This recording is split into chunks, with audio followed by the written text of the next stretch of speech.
cultures will begin to clash as we enter the European age of exploration.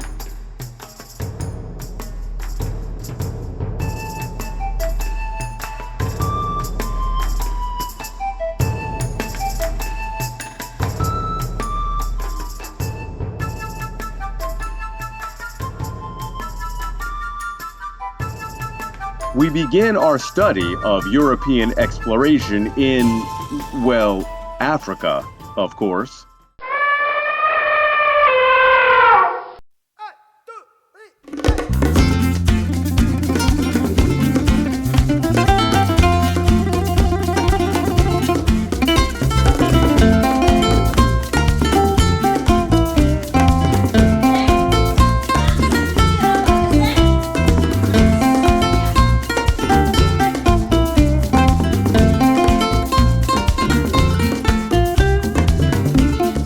In the 1000s, the region of West Africa was proving to be a world leader in all aspects of education. Professors from Europe, Asia, and across North Africa flocked to West African universities, like the University of Timbuktu, to teach with and learn from great African scholars. Tucked within the protection of some of the world's most powerful kingdoms of the day, these schools became centers of life-changing discoveries. These West African kingdoms dominated trade throughout Africa, Europe, and Asia for well over a millennia, between the years of 300 to 1600. Hey, it's not so difficult to be a major player in intercontinental trade when you've got the goods everybody wants. These West African kingdoms had the gold. You know why people wanted gold. It's so shiny! Sorry. Well, hard to find and rare. Oh, and the other good these kingdoms had was salt. That's right, salt. Salt found in Africa's Sahara Desert. Look, salt may not sound as exciting as gold, but in times when there was no refrigeration, packing meat in salt was the main means of preserving food, keeping food fresh. Think about it. In, say, the 1300s, if you were without salt, you could possibly starve to death. Yeah. All of a sudden, salt becomes as valuable, if not more valuable, than gold. Between 300 and 1600, if you want gold and if you need salt, stop on by West Africa. Oh, and bring the best of what you've got to trade.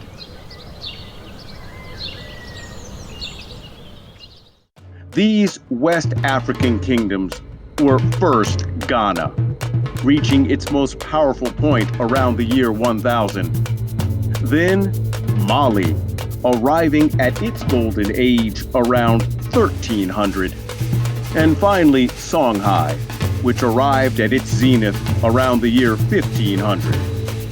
These three kingdoms grew wealthy beyond belief by controlling the important trade of gold and salt.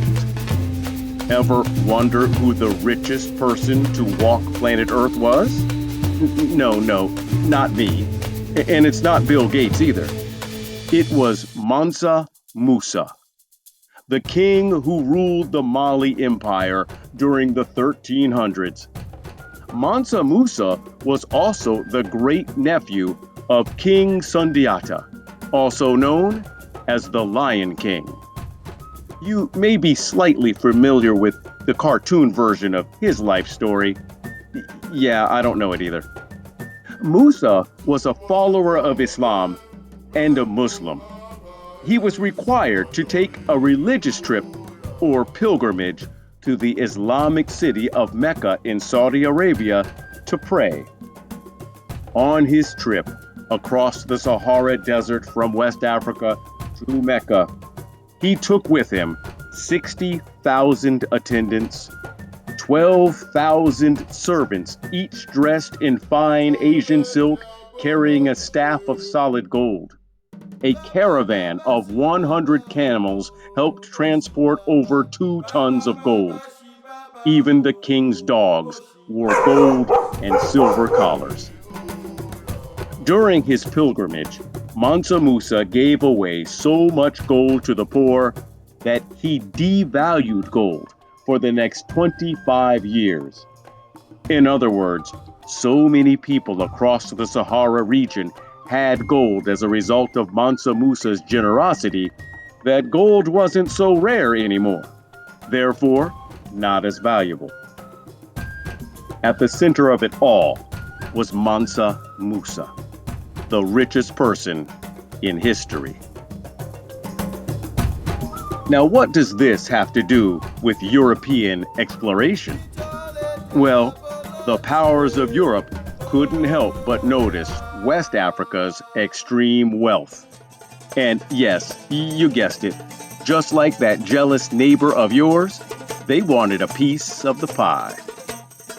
But in the 12, 13, and 1400s, messing with a place as powerful as these West African kingdoms would result in one thing: a beatdown. European nations set their sights on the gold, spices, and silk of the East Indies, or what we now call Asia. To get to China and the Indies, Europeans had been using what was called the Silk Road for hundreds of years. Wait, I wonder if they called it the Silk Road because they were trading for silk. Probably not. Anyway, traveling the Silk Road by wagon through treacherous European mountains, Asian deserts, fighting off bandits who want to steal your goods, getting through the powerful Ottoman Turk Empire, and attempting to tiptoe past fierce Mongolian warriors. You know the Mongols. I mean, they are the reason China built some wall. I can't remember the name of the wall, but I hear it was great. If you made it that far on the Silk Road, you had to trade. And then, you guessed it, head your beat-up wagon back to Europe. In other words, the Silk Road was not the way to become rich and powerful. But there was one man, just smart enough, just enough of a risk taker, just greedy enough to try a new, safer, faster way for Europeans to get to Asia and trade. This man had heard that in those West African universities I was telling you about, he heard an idea was being floated around, a new theory, that the Earth was a sphere, that the Earth was round.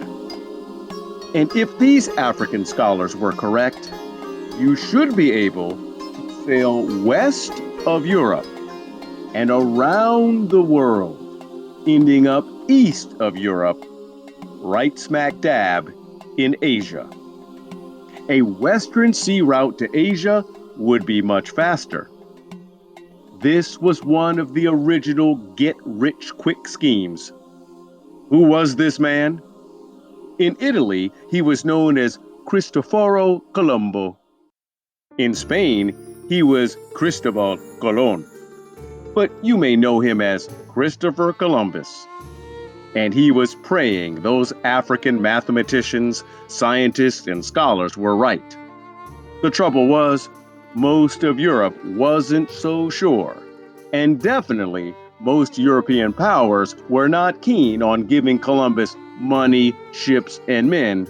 I mean, that seemed too much like throwing money away and over the edge of the earth.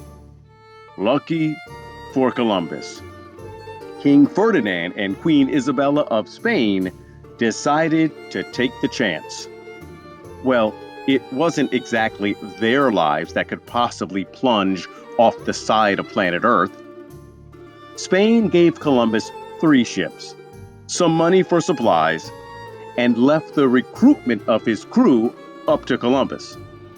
Now, just where would Columbus find a group of men daring enough, cunning enough, adventurous enough to take a voyage into the unknown? That's right, prison. Men found guilty of crimes from burglary to murder walked out of their cells and onto Columbus's ships. Oh, and there were some soldiers too, fresh off of fields of battle. So off went Columbus with his crew of adventurers, I guess, off to find that western sea route to Asia. And as the story goes, a crew member named Rodrigo spotted land on the morning of October 12, 1492. Except it wasn't Asia, but don't tell Columbus that. He had imagined the world to be a much smaller place, like without the two continents he just accidentally bumped into. He was actually somewhere on a Caribbean island near North and South America. Believing he had made it around the earth to the Indies, Columbus called the people he met there Indians. Oops. Hey, no way that name will stick around for the next 500 years. Speaking of the people Columbus met, here's what he wrote about them in his journal. They brought us parrots and balls of cotton and spears and many other things, which they exchanged for glass beads and hawksbells. They willingly traded everything they owned. They do not bear arms and do not know of them, for I showed them a sword, and they took it by the edge and cut themselves out of ignorance. They have no iron. Their spears are made of cane. They would make fine servants. With 50 men, we could subjugate them all and make them do whatever we want. Columbus was on a mission for resources, and none more precious than gold. But he really didn't see much gold. Like maybe someone had a gold earring, but nothing that would make a nation wealthy like those West African kingdoms, that's for sure. But that didn't stop Columbus from writing this letter to the King and Queen of Spain. He said, Hispaniola is a miracle. Mountains and hills, plains and pastures are both fertile and beautiful. The harbors are unbelievably good, and there are many wide rivers, of which the majority of them contain gold. There are many spices and great mines of gold and other metals. Not only did these half-truths, falsehoods, outright lies, earn Columbus a second trip with more men and ships, but he also received an added bonus. You see, the King and Queen of Spain offered an extra yearly bonus for the first person on Columbus's voyage to spot land. Step right up, Rodrigo, and get paid. But before Rodrigo could claim his reward, Columbus said that, in fact, he had already caught sight of land glimmering in the moonlight the night before. Columbus, therefore, took the annual reward money for himself. Exactly what I was thinking. Columbus's stories made their way around Europe in no time flat. Hundreds of explorers were lining up all over Europe, all wanting to strike it rich for their countries and themselves.